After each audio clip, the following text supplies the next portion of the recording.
Welcome everybody to look at a brand new 4K limited edition Steelbook release, and it is 1985's Fright Night. So this is directed by Tom Holland, who would also go on to direct Child's Play. But that's the only other film of his that I've really enjoyed. I have seen one more of his, and that was Finner, Stephen King adaptation. Not particularly good.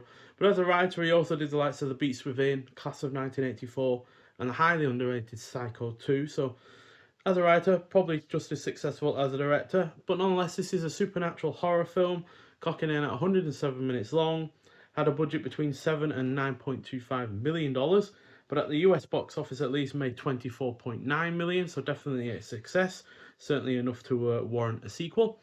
And yeah, it stars Chris Sarandon, who was also in the likes of The Resurrected, Dog Day Afternoon, and The Princess Bride, as well as William Ragsdale, who would reprise his role for the sequel, as well as Roddy McDowall, who was in 4 of the original 5 Planet of the Apes films, as well as The Poseidon Adventure, Class of 1984, and Evil Under the Sun.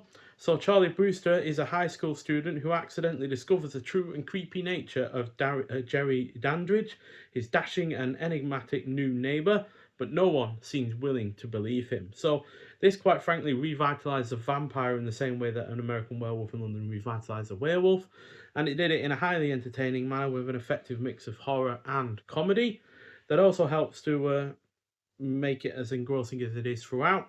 It's also got a really good cast, superb score and soundtrack. Yes, it's typically 80s in terms of the soundtrack, but as a big fan of 80s music, it was right up my alley.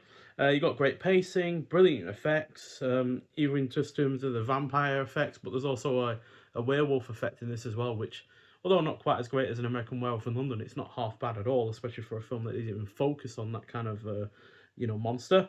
It's got several laughs, on point cinematography, and with it feeling like a homage to horror films of old, without needing to be a parody. This is an overall well-crafted effort. So, yeah, Roddy McDowall's character is called Peter Vincent, which is a reference to Peter Cushing and Vincent Price, two obviously well-known horror icons.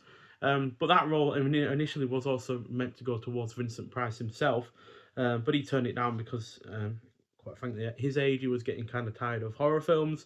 Um, but yeah, quite frankly, him being in this film is the only thing that I can think of that would make this a 5 out of 5. Quite frankly, it still gets a 4.5 out of 5 because I absolutely love it.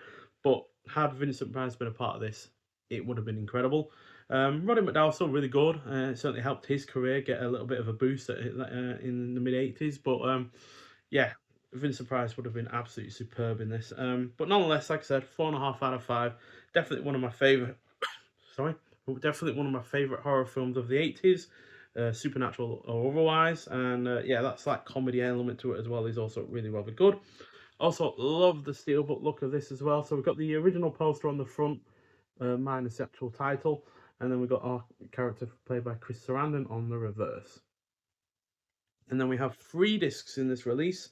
So we have the film itself on 4K, and then we have the Blu-ray, the film on Blu-ray with special features, and then we have more special features on the 3rd disc as well. And that is because there's some 13 hours worth of special features on this release, which is absolutely insane. So let's just go through all of them. It is quite a long list, as you probably can see. So yeah, we've got new special features in the form of Fright Night 35th anniversary script read. So that kind of alludes to the fact that this perhaps was released in 2020 on 4K. I can't say for certain, but this steelbook I haven't seen in the UK before, so I don't know. But then we've got the Queer Lens, Brian Fuller in conversation with Amanda Burse. We've got a novel approach, the splatterpunk story of the Fright Night novelisation, deleted scenes storyboards, SFX storyboard comparisons, Holland Beta Spee trailer with an introduction by Tom Holland, and then and then further, we've got audio commentary with writer-director Tom Holland, actors Chris Sarandon and Jonathan Stark, all of which is moderated by filmmaker Tim Sullivan.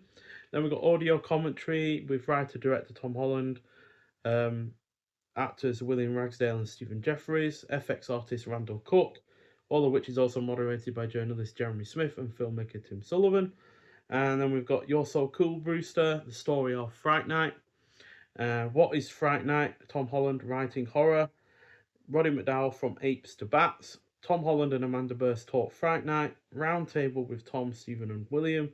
Shock to Your Drop presents choice cuts with Tom Holland and Ryan Turek. And then we've got vintage EPK, theatrical trailers, and more besides, which can't even be listed on here. That's how much there is. So yeah, overall an excellent release. And like I said, I'm not entirely sure about the age of the 4K. It does say 2025 on here, but that just could be the copyright being renewed. Um, but to be honest, the 4K looks and sounds great. There's no issues at all in terms of the picture or the sound.